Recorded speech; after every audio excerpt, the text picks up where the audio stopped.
کریں گے تو ہم اپنے معاشرے سے کسی قسم کی کوئی بھی ایکسپیکٹیشن نہیں رکھ سکتے.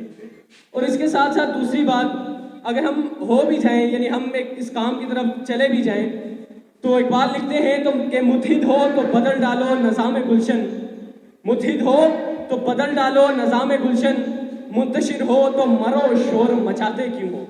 ہمیں متحد ہونا پڑے گا. آج دیکھیں آپ، ہماری ہر طرف تنظیمیں ہی تنظیمیں بنی ہیں، کوئی کسی طرح سے کوئی ویلفیئر کام کر رہی ہے، کوئی ویلفیئر کام کر رہی ہے، لیکن متحد رہنا بہت بہت امپورٹنٹ سمجھا جاتا ہے. دیکھیں نا، اقبال بھی کہتے ہیں کہ متحد ہو تو بدل ڈالو نظام گلشن. ان کا نظریہ بھی یہ تھا کہ اگر آپ متحد رہیں گے تو آپ اپنا تمام نظام گلشن جو ہے وہ بدل کے رکھ دیں گے. اور وہ کہتے ہیں کہ منتشر ہو تو مرو شور مچاتے کیوں ہو. یعنی وہ اس نقطے پر بھی اپنی نظر ثانی کرواتے ہیں کہ اگر تم منتشر ہو، یعنی متحد نہیں ہو، تو مرو شور کس لیے مچاتے ہو. یہاں کے تقریریں کرنے سے کیا فائدہ ہوگا؟ آپ کو آگے نکلنا پڑے گا اور آگے اپنے جو آپ کا منشور ہے وہ بتانا پڑے گا اور اس پہ عمل کرنا پڑے گا. اس کے بعد اگر ہم اکٹھے بھی ہو جاتے ہیں، متحد بھی ہو جاتے ہیں، تو ایمانداری سے کام کرنا یہ میرے خیال سے بہت اہم پوائنٹ ہے. اگر ہم کوئی بھی کام کریں ہمیں ایمانداری سے کام کرنا پڑے گا. وہ ایک بزرگ شخص تھے، وہ ایک بار بہت پرانا واقعہ ہے، تو وہ ایک ندی کے کنارے جا رہے تھے، کہیں سفر کر رہے تھے، تو ان کو بہت بھوک محسوس ہوئی. تو ندی میں گرتا گرتا ایک سیب آیا، تو انہوں نے وہ سیب اٹھا کے کھا لیا. اور بعد میں ان کو خیال آیا کہ میں تو اس سیب کا مالک بھی نہیں تھا، پتہ نہیں یہ کہاں سے سیب آیا اور میں نے کھا لیا. تو وہ چلتے چلتے آگے گئے اور ایک سیب کا باغ ان کو نظر آیا. تو وہ سیب کے باغ کے مالک کے پاس گئے کہ ان کو کہنے لگے، آقا مجھے بہت بھوک محسوس ہو رہی تھی اور میں نے یہ شاید آپ کے باغ کا سیب تھا، میں نے کھا لیا ہے، تو بتائیں مجھے اس کی کیا سزا ملے گی. تو وہ کہنے لگے کہ آپ کو 10 سال تک میرے باغوں کی یہاں جو ہے نگرانی کرنی پڑے گی. تو انہوں نے کہا ٹھیک ہے، مجھے یہ سزا قبول ہے.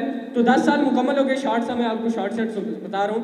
10 سال مکمل ہو گئے. 10 سال مکمل کرنے کے بعد ان یعنی جس کے آقا تھے ان کے گھر کوئی مہمان آتے ہیں. تو مہمان آتے ہیں تو وہ باغ کا جو مالک ہے وہ ان بزرگ کو کہتا ہے کہ جاؤ باغ سے سیب توڑ کے لے آؤ. جب وہ سیب توڑ کے لاتا ہے تو سیب کچے ہوتے ہیں. تو وہ باغ کا مالک ان پہ بڑا بھرم ہوتا ہے، یعنی غصے میں ان سے کہتا ہے کہ تمہیں پتہ نہیں ہے یہ کچے سیب ہیں. تو وہ شخص کہتا ہے کہ سر 10 سال ہو گئے مجھے کام کرتے ہوئے، لیکن میں نے آج تک سیبوں کی طرف نظر اٹھا کے نہیں دیکھا کہ یہ کچے ہیں یا پکے ہیں. ایک سیب کھانے کی جرم میں 10 سال یہاں میں نے سزا کاٹی ہے، تو میں اس سیب کی طرف اب کیسے دیکھ سکتا تھا. تو وہ جو آقا تھا وہ ان سے اتنا خوش ہوتا ہے، وہ کہتا ہے کہ تجھے ایک سزا اور ہے. وہ کہتا ہے کیا؟ تجھے میری بیٹی سے شادی کرنی پڑے گی.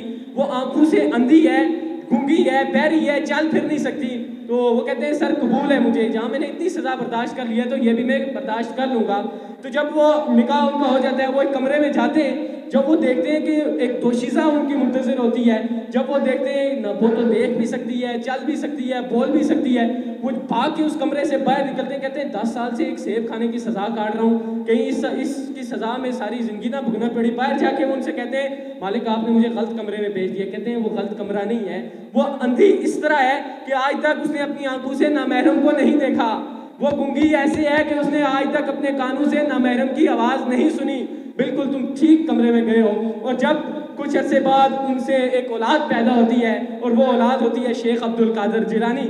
تو میں اس کے ساتھ اپنی بات کو اختتام کرتا ہوں. انشاءاللہ مزید سر آپ کو جہاں بھی ہمارے تعاون کی ضرورت ہوئی، ہم اس طرح کے پازیٹیو کاموں میں بڑھ چڑھ کے حصہ لینے والے لوگ ہیں، تو انشاءاللہ ہم ہر جگہ پہ آپ کا ساتھ دیں گے. بہت شکریہ.